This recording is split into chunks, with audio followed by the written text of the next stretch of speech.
The last time anyone saw Margaret Holloway, she was standing by the old well at the edge of the Bellwether estate, her white dress billowing in the autumn wind. A witness, a farmhand named William Grady, claimed she had been staring into the darkness below, whispering something. Then, without a sound, she was gone. No scream. No struggle.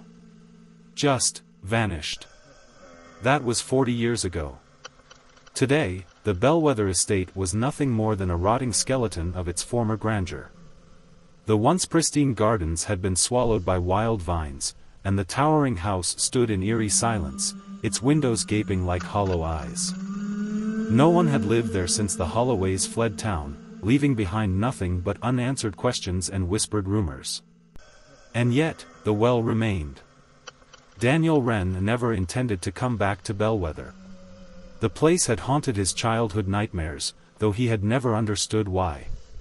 His parents never spoke of it, but something had happened to his family here, something no one wanted to remember. Now, after the death of his estranged grandfather, Daniel was the last living heir to the estate. A lawyer's letter had summoned him, stating that he needed to sign off on the property's sale. He had planned to be in and out within a day. But the moment he stepped onto the grounds, a familiar unease slithered into his chest. The house loomed in the distance, but his gaze was drawn to the well. The stones were damp, the moss thick. A shiver ran through him. Something was watching. That night, the whispers began. At first, Daniel thought it was the wind, but the words were distinct, urgent. They echoed through the halls, seeping through the cracked walls like damp rot. "Daniel, help me. Daniel, please." The voice was a woman's. Soft. Desperate. Sleep did not come. The air in his bedroom felt heavy, suffocating. He kept the lamp on, but the shadows seemed to move anyway, shifting like something unseen lurked just beyond his sight. By dawn, he knew he had to check the well. The moment he stood before it, a wave of nausea hit him. He had expected the well to be dry, but when he peered over the edge, the darkness below seemed endless. Then he saw it. A figure, just barely visible beneath the murky water. A woman. Her face turned upward, eyes wide and unblinking. Lips moving. Daniel stumbled back, gasping for air.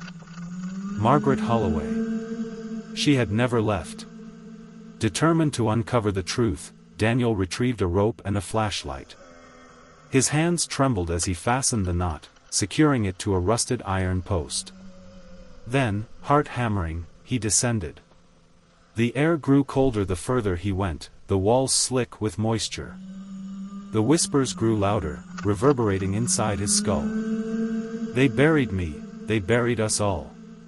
His foot slipped, and he plunged downward, the rope burning his hands. He collided with something solid, his flashlight tumbling into the water below. But he wasn't alone. Fingers brushed his ankle.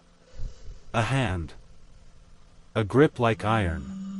Then, from the darkness, a dozen more hands emerged, pale, skeletal, clawing their way toward him.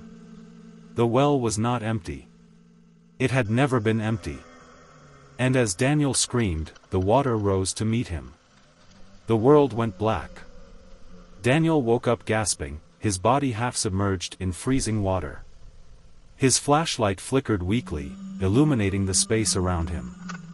It wasn't just a well, it was a cavern.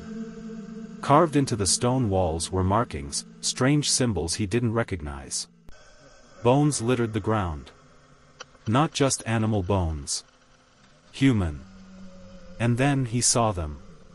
Figures standing in the water, their forms barely visible in the flickering light. Dozens of them. Some missing flesh, others mere silhouettes of what they had once been. Margaret Holloway stood at the center. Her skin was gray, her lips cracked, her eyes sunken. Yet she was still, alive. "Help us," she whispered, voice brittle. Daniel tried to speak, but his throat was too dry. The figures moved closer. Then, one of them spoke. They buried us here. We were never meant to leave. Margaret reached out, and against his better judgment, Daniel let her touch his hand. The moment her cold fingers brushed against his skin, a flood of memories that were not his own invaded his mind. He saw flashes of the past, the Bellwether estate in its prime, servants moving about the house, laughter echoing through the halls. Then, darkness. Panic. Screams. He saw a group of men, his own ancestors, dragging bodies to the well, their eyes cold, their faces set with grim determination. "We must seal it," one of them said. The well had been more than just a water source. It had been a prison. For something much worse. The whispers turned to hisses. The air grew thick with an unnatural chill. The water began to ripple, something unseen moving beneath its surface. Margaret's grip tightened. "They put us here to keep it trapped," she said, voice breaking. "But it was never meant to stay buried." The water erupted.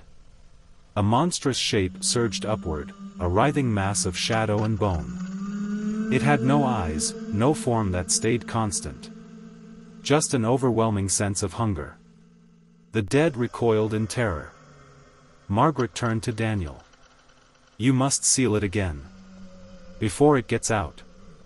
Daniel barely understood what he was doing as he scrambled through the cavern, searching for something, anything, to contain the horror before him. Then he saw it. A stone altar, half submerged in water, etched with the same symbols that covered the walls. A binding spell.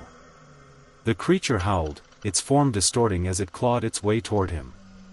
The dead screamed, their faces twisting in agony. Daniel knew what had to be done. Blood. It had always been blood. He pressed his palm to the altar, letting his own blood seep into the carvings. The cavern trembled. The water churned violently. The creature shrieked as the symbols flared to life, their glow sealing it away once more. The spirits let out a sigh, a sound of relief, of release. Margaret smiled. Then they faded, vanishing into the darkness. Daniel awoke outside the well, the sun just beginning to rise. The whispers were gone. The air was still. Bellwether Estate was his now, but he would never return. As he walked away, he did not look back. And deep beneath the earth, the thing in the well slept once more.